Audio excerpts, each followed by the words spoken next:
നമസ്കാരം. ഇന്നലെ ശബരിമല ദർശനത്തിനായി രാഷ്ട്രപതി ദ്രൗപദി മുർമു പത്തനംതിട്ടയിലെ പ്രമാടത്ത് ഹെലികോപ്റ്ററിൽ ഇറങ്ങിയപ്പോൾ ആ ഹെലികോപ്റ്ററിൻ്റെ ടയറുകൾ കോൺക്രീറ്റിൽ പുതഞ്ഞുപോയ സംഭവം വലിയ തോതിലുള്ള വിവാദമായി മാറിയിരിക്കുകയാണ്. ദേശീയ തലത്തിൽ തന്നെ ഈ വിഷയം കഴിഞ്ഞ ദിവസം വലിയ തോതിലുള്ള ചർച്ചയ്ക്ക് വഴിവെക്കുകയും ചെയ്തിട്ടുണ്ട്. എന്നാൽ ഇന്നാകട്ടെ ഇത് പാശ്ചാത്യ മാധ്യമങ്ങൾ വരെ ഏറ്റെടുത്തിരിക്കുന്നു എന്നുള്ളതാണ് ഇതിൻ്റെ ഏറ്റവും വലിയ പ്രത്യേകത.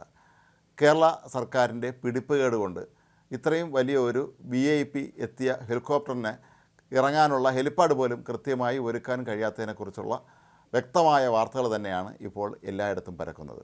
പാശ്ചാത്യ മാധ്യമങ്ങളായ ഡെയിലി മെയിലും അതുപോലെ BBC ഒക്കെ തന്നെ വലിയ പ്രാധാന്യത്തോടു കൂടിയാണ് ഇന്ത്യൻ പ്രസിഡൻറ്റിൻ്റെ ഹെലികോപ്റ്ററിന് സംഭവിച്ച ഈ ഒരു ദുരവസ്ഥയെക്കുറിച്ചുള്ള വാർത്തകൾ നൽകിയിരിക്കുന്നത്. ഡെയിലി മെയിൽ ആകട്ടെ ഈ വാർത്തയ്ക്കൊപ്പം തന്നെ സമൂഹ മാധ്യമങ്ങളിൽ ഇതുമായി ബന്ധപ്പെട്ട് പലരും പങ്കുവച്ച അവരുടെ കമൻറ്റുകളും അവർ ആ വാർത്തയിൽ ഉൾപ്പെടുത്തിയിട്ടുണ്ട്. കേരള സർക്കാരിൻ്റെ പിടിപ്പുകേടിനെക്കുറിച്ച് പലരും വളരെ രസകരമായ രീതിയിലാണ് അവരെ കളിയാക്കിക്കൊണ്ട് സമൂഹ മാധ്യമ പോസ്റ്റുകൾ ഇട്ടിരുന്നത്. ഇതൊക്കെ തന്നെ ഡെയിലി മെയിൽ പങ്കുവയ്ക്കുകയും ചെയ്തിട്ടുണ്ട്. ഡെയിലി മെയിൽ ഈ വാർത്തയ്ക്കായി നൽകിയിരിക്കുന്ന തലക്കെട്ട് ഇങ്ങനെയാണ്: moment emergency services have to push Indian president's helicopter after it landed on freshly poured concrete എന്നാണ്. അതായത് രാഷ്ട്രപതി എത്തുന്നതിന് തൊട്ട് മുമ്പാണ് ഇവർ ഈ ഹെലിപ്പാഡിൽ ഈ കോൺക്രീറ്റ് കലക്കി ഒഴിച്ചത് എന്ന രീതിയിലേക്കാണ് ഇവരെല്ലാവരും തന്നെ ഈ വാർത്ത കൊടുത്തിട്ടുള്ളത്.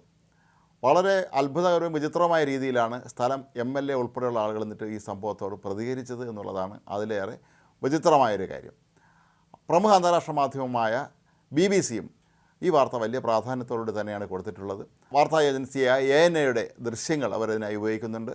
അതായത് ഈ ഹെലികോപ്റ്റർ കോൺക്രീറ്റിൽ കുടുങ്ങിയ സമയത്ത് അവിടെ എത്തിയ സുരക്ഷാ ഉദ്യോഗസ്ഥന്മാരെല്ലാം കൂടെ ചേർന്ന് ഈ ഹെലികോപ്റ്റർ തള്ളി മാറ്റാൻ ശ്രമിക്കുന്നതിൻ്റെ ആ ദൃശ്യങ്ങളാണ് BBC നൽകിയിരിക്കുന്നത്.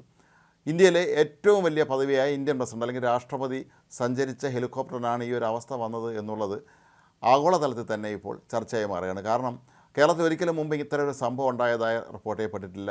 ഒരു VIP സഞ്ചരിച്ചിരുന്ന ഹെലികോപ്റ്ററിനെ ഹെലിപ്പാഡ് നേരെ വൃത്തിയായി ഒരുക്കാൻ പോലും കേരള സർക്കാരിന് കഴിഞ്ഞില്ല എന്ന് പറയുമ്പോൾ എല്ലാ കാര്യത്തിലും നമ്പർ 1 എന്ന് അവകാശപ്പെടുന്ന കേരള സർക്കാർ ഇക്കാര്യത്തിൽ അതിദയനീയമായി പരാജയപ്പെട്ടു എന്ന് തന്നെ പറയേണ്ടി വരും. സംസ്ഥാന പോലീസ് മേധാവി തന്നെ കഴിഞ്ഞ ദിവസം പറഞ്ഞത് തങ്ങൾക്ക് ഇതിൽ നേരിട്ട് ഉത്തരവാദിത്തമില്ല എന്നാണ്.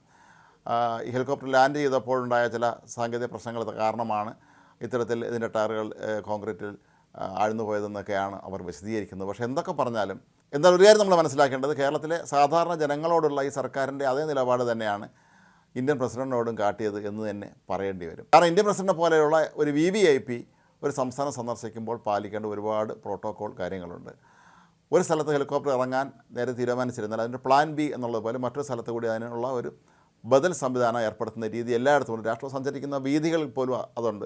തിരുവനന്തപുരം വിമാനത്താവളത്തിൽ നിന്ന് രാഷ്ട്രപതി രാജ്ഭവനിലേക്ക് പുറപ്പെടുന്ന മാർഗം അതിന് സമാന്തരമായി മറ്റൊരു വഴി കൂടി അവർ വളരെ കൃത്യമായും ക്ലിയർ ചെയ്ത് വെച്ചിരിക്കുന്ന ഒരു രീതി ഉണ്ടായിരുന്നതാണ്. ഇപ്പോഴങ്ങനെ തന്നെ തുടരുകയാണ്. പക്ഷേ ഈ ഹെലികോപ്റ്ററിൻ്റെ കാര്യത്തിൽ ഈ സംഭവിച്ചത് കേരള സർക്കാരിൻ്റെ ഭാഗത്തു നിന്നുണ്ടായ ഗുരുതരമായ വീഴ്ച തന്നെയാണ് എന്നാണ് ഇപ്പോൾ നമുക്ക് മനസ്സിലാക്കാൻ കഴിയുന്നത്. ഏതായാലും അന്താരാഷ്ട്ര മാധ്യമങ്ങളിൽ കൂടി ഈ വാർത്ത വന്നതോടെ ഇക്കാര്യം കൂടുതൽ ഗൗരവതരമായി കേന്ദ്ര സർക്കാർ പരിഗണിക്കും എന്ന് വേണം കരുതാൻ.